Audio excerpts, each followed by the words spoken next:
आज हम लोग देखेंगे गैसों का द्रवीकरण। ठीक है, गैसों का द्रवीकरण किसे कहते हैं देखते हैं। गैस पर दाब का प्रयोग करने पर गैस का आयतन कम हो जाता है। ठीक है, जब दाब कम करोगे तो उसका आयतन क्या हो जाता है, कम हो जाता है और अणु एक दूसरे के काफ़ी समीप आ जाते हैं। या फिर गैस के ताप को कम किया जाए तो अणुओं की गतिज ऊर्जा भी कम हो जाती है। जैसे कि आप जानते हो, हम लोग पानी गर्म करते हैं तो टेम्परेचर ज़्यादा रहता है तो वह क्या होता है, ज़्यादा तेज़ी से उबलता है। और जैसे ही टेम्परेचर को कम करोगे या फिर आग कम दोगे तो उसका उबलना कम हो जाता है, मतलब उसके अणुओं में गति जो है कम हो जाती है।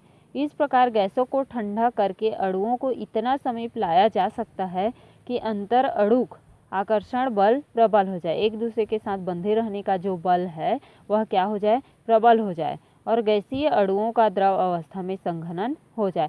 जैसे पानी गर्म करते हैं उसको ढक दिए रहते हैं तो ढकने पर उसका क्या होता है, संघनन होता है और संघनन होने के बाद क्या हो जाएगा, वह द्रव में परिवर्तित हो जाता है। यही प्रक्रम गैस का द्रवीकरण कहलाता है। इस प्रक्रम कम ताप तथा अधिक दाब पर गैस अवस्था का द्रव अवस्था में परिवर्तन गैस का क्या कहलाता है, द्रवीकरण कहलाता है। या फिर सिंपल सा वर्ड में बोल सकते हो, गैस का द्रव में बदलना गैस का द्रवीकरण कहलाता है। ठीक है, तो ये था गैस का द्रवीकरण। आगे देखते हैं। आगे है आपका क्रांतिक ताप। क्रांतिक ताप किसको कहते हैं, देखो, किसी गैस का वह ताप, ठीक है, किसी गैस का वह ताप जिससे अधिक ताप पर गैस का द्रवीकरण कितने भी उच्च ताप पर संभव नहीं है। वह ताप जिसके द्वारा या फिर वह अधिक ताप जिसके द्वारा गैस का द्रव में बदलना मुमकिन नहीं होता, उसी ताप को क्या कहते हैं, उस गैस का क्रांतिक ताप कहलाता है। एक बार फिर से पढ़ रही हूँ, किसी गैस का वह ताप जिससे अधिक ताप पर गैस का द्रवीकरण कितने भी उच्च ताप पर संभव नहीं है, उस गैस का क्रांतिक ताप कहलाता है। इसे TC से दर्शाते हैं। उसके बाद देखो, क्रांतिक ताप के संगत, ये तो ताप के लिए हो गया। अगर दाब का मान और आयतन का मान हो तो उसको क्रांतिक आयतन और क्रांतिक दाब कहेंगे। और क्रांतिक ताप को TC से, क्रांतिक दाब को PC से और क्रांतिक आयतन को VC से दर्शाया जाता है। ठीक है, अगला देखते हैं, द्रव का वाष्प दाब।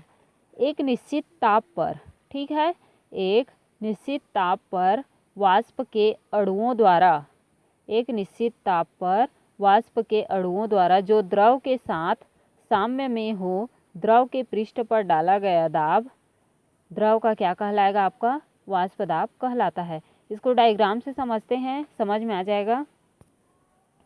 देखो, मैं यहाँ पर 3 डायग्राम बनाई हूँ। यहाँ पर प्रारंभिक अवस्था है, मतलब कोई ताप नहीं, जल के अणु में कोई गति नहीं हो रहा है। ठीक है, तो यहाँ पर कोई वाष्प नहीं बना है। जैसे जैसे हम लोग ताप को बढ़ाएंगे वाष्प दाब में क्या हो जाएगा, वृद्धि हो जाएगा।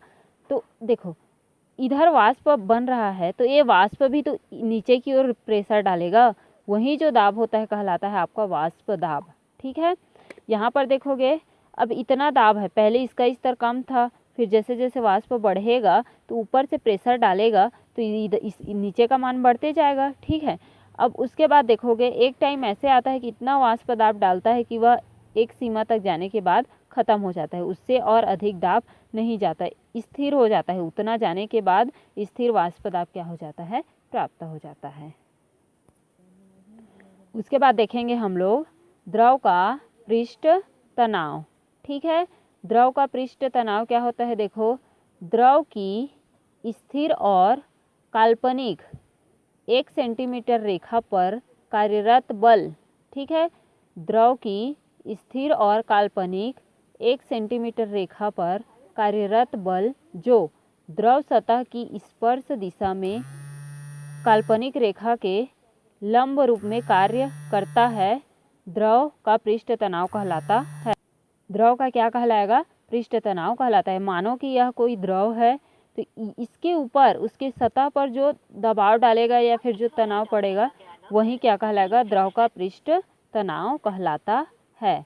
ठीक है, तो उसके बाद देखोगे पृष्ठ तनाव को कौन कौन से कारक प्रभावित कर सकते हैं। उसके लिए द्रव के तापक्रम पर द्रव के तापक्रम वृद्धि पर औसत गतिज ऊर्जा बढ़ती है, जिससे आंतरिक आकर्षण बल कम हो जाता है, जिससे कि पृष्ठ तनाव भी क्या हो जाएगा, कम हो जाएगा। जैसे जैसे ताप का मान बढ़ाओगे पृष्ठ तनाव का मान क्या होते जाएगा, कम होते जाएगा, क्योंकि अणुओं में गति बढ़ेगी और गति बढ़ी मतलब कि पृष्ठ तनाव क्या हो जाएगा, कम हो जाएगा।